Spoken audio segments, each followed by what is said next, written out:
அனைவருக்கும் வணக்கம்.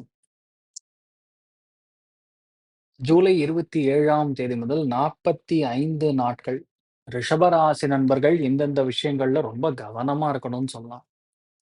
வயசு 40 தாண்டுச்சுன்னா தயவுசெய்து இந்த கொலஸ்ட்ரால் செக்லாம் பண்ணிக்கணும். ஹார்ட் சம்பந்தப்பட்ட பாதிப்பு, பூர்வீக சொத்துக்கள்ல பிரச்சனைகள், அதே மாரி கணவன் மனைவிக்குள்ளே இடையூறுகள் வரும்.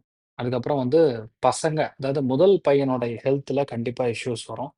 கீழ விழுகிறது, சின்ன சின்ன சர்ஜரிஸ் மாரி ஆகுறது, அம்ம போடுறது, ஜுரம் வர்றது, ரொம்ப ஹெவியா எஃபெக்ட் ஆகுறதுங்கிற மாரி ஓடும். 2வது மனசுல தெரியாத ஒரு பயம், கலக்கம்.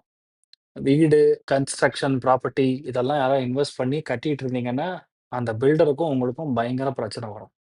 இதெல்லாமே அடுத்த ஒரு 45 நாட்கள் மிக அதிகமா பாதிக்கப்படக்கூடிய வாய்ப்புகள் இருக்கு. ரொம்ப முக்கியமா பார்த்துக்க வேண்டியது உங்களுடைய பூர்வீக சொத்து, அண்ணன், தம்பி சம்மந்தப்பட்ட பிரச்சனை தான் ரொம்ப அதிகமா இருக்கிற மாரி இருக்கு. இதோட எளிய பரிகாரம் என்னன்னு சொல்றேன். பக்கத்துல இருக்கக்கூடிய முருகன் கோவில்ல உங்க பேர்ல ஒரு அபிஷேகம் குடுங்க. சந்தனத்த வாங்கி தானம் பண்ணுங்க. மிகப்பெரிய மாற்றங்கள் கண்டிப்பா இருக்கும். ஏன்னா, இது இப்படி இருக்குன்னு தெரிஞ்சிருந்தா, அதுக்கு தகுந்த மாரி நீங்க டிசைட் பண்ணலாம். என்ன பண்ணலான்னு. அதுக்காக நான் சொல்லக்கூடிய விஷயங்கள். நன்றி. நான் டாக்டர் ஆச்சார்யா ஹரீஷ் ராமன், ஃபவுண்டர் கஜகேசரி ஜோதிஷ வித்யாலயம். வணக்கம்.